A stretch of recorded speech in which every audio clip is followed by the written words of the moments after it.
Alright, let's talk about Longlegs. And before we really dive into the meat and potatoes of this thing, let me start this off by saying this, and I truly do mean this when I say it. I loved Longlegs. A great theatrical experience, old school style cinema, great atmosphere, good characters, fantastic acting, and Nicolas Cage as the titular villain, absolute perfection. But, yes, there is a but here, and it's a big one. I can't shake this feeling that there was so much more potential left untapped by the film we got. There were things that I loved, don't get me wrong, but there were so many things that could have made this film a scarier, more frenetic, and overall better horror film.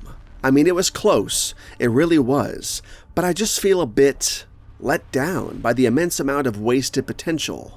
Again, I did love the film, and I do love the film as is, but Longlegs is one of those rare movies that, while you may love it, you also crave the film it could have been. What happens if I... Here's the thing. Longlegs had a kind of supernatural streak running throughout its runtime that just didn't sit right with me, at least not all the way. The shadowy devil figure, the whole evil soul infusion doll business, the man downstairs stuff. Listen, I get it. I'm a huge fan of supernatural horror movies that deal with demonic forces and all that spooky jazz, but in the case of Longlegs, do you know what I would do with all that stuff? Scrap it. Throw it out the window. Toss it in the dumpster. Longlegs did not need any of that supernatural evil stuff. And honestly, I think it actually weighed the film down.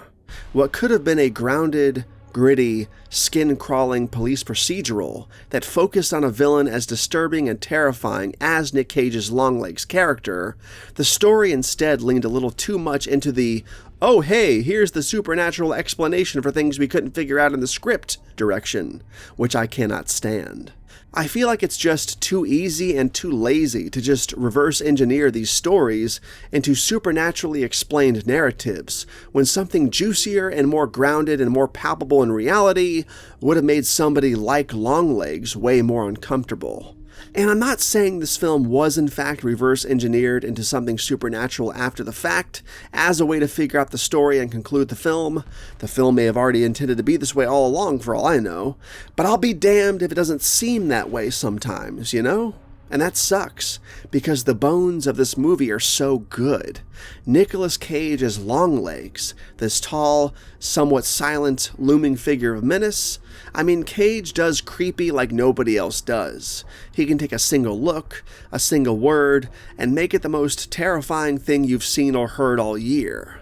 But they didn't let him fully be that.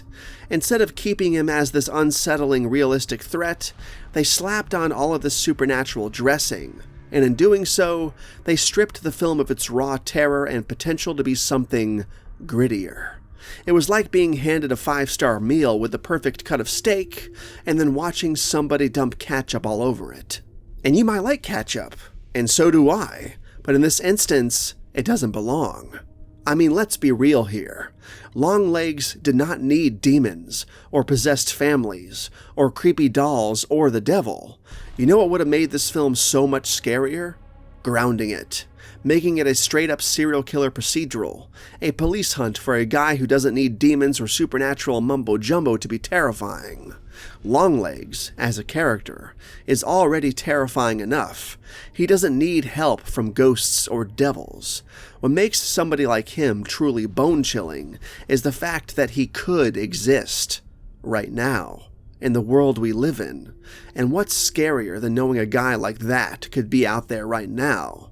Hell, he probably is out there right now. Imagine this. Longlegs is still this freakishly tall, lanky figure, moving through the shadows of the film, and barely ever seen. But everything else he does? Totally explainable.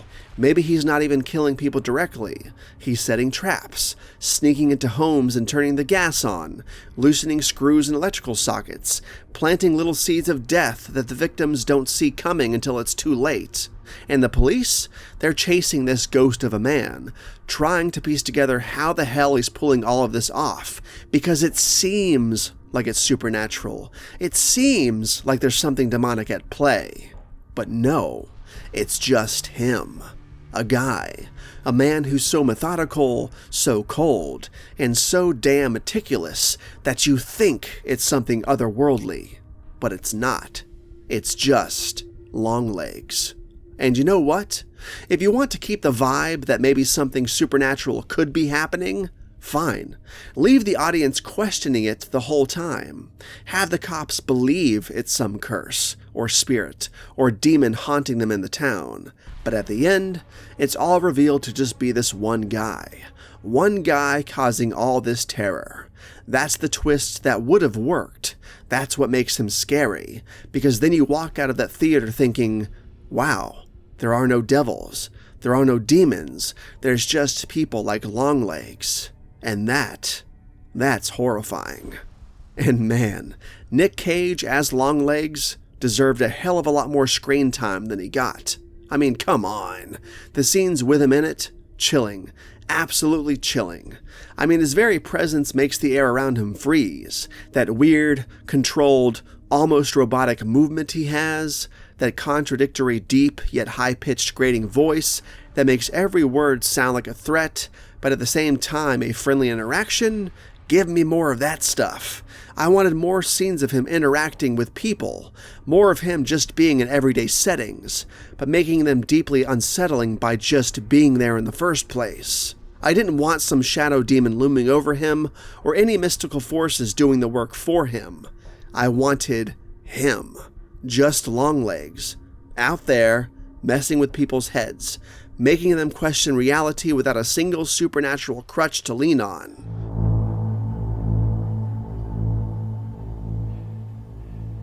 Listen, I loved the movie. I loved it. I've said it already and I'll say it again. It was bold, it was creepy, and I'll never forget the way it made me feel when I was sitting there in the theater. But that's why I care so much. That's why I'm sitting here ranting, because it could have been something even more remarkable, even more unforgettable. But it needed to drop the ghost stories and embrace the raw, human fear that Nicolas Cage was born to deliver in this role. If they had grounded Longlegs in reality, kept it gritty, kept it dark and dirty, we'd be talking about a very different kind of modern-day masterpiece. Imagine the world building, the police procedural elements, the mind games they could have played with the audience.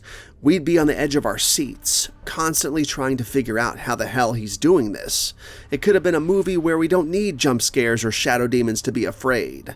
We're afraid because we know that there's nothing unrealistic or far-fetched about Longlegs himself. I guess what I'm trying to say here is, give me more Longlegs, more of him and less of the supernatural noise, because that's what's truly terrifying. Cage as this relentless, twisted, utterly human figure of fear, that's the stuff of nightmares. And I hope in some future director's cut or a sequel, we get that version of Longlegs, the one that leaves us lying awake at night, staring at the ceiling, knowing that he could be lurking just outside the window, waiting and watching. And there you have it. That's what I would have done differently with Longlegs. But despite all of that, I still loved the hell out of this movie. Longlegs crawled under my skin in a way not many films do these days. I just wish it had gone even deeper.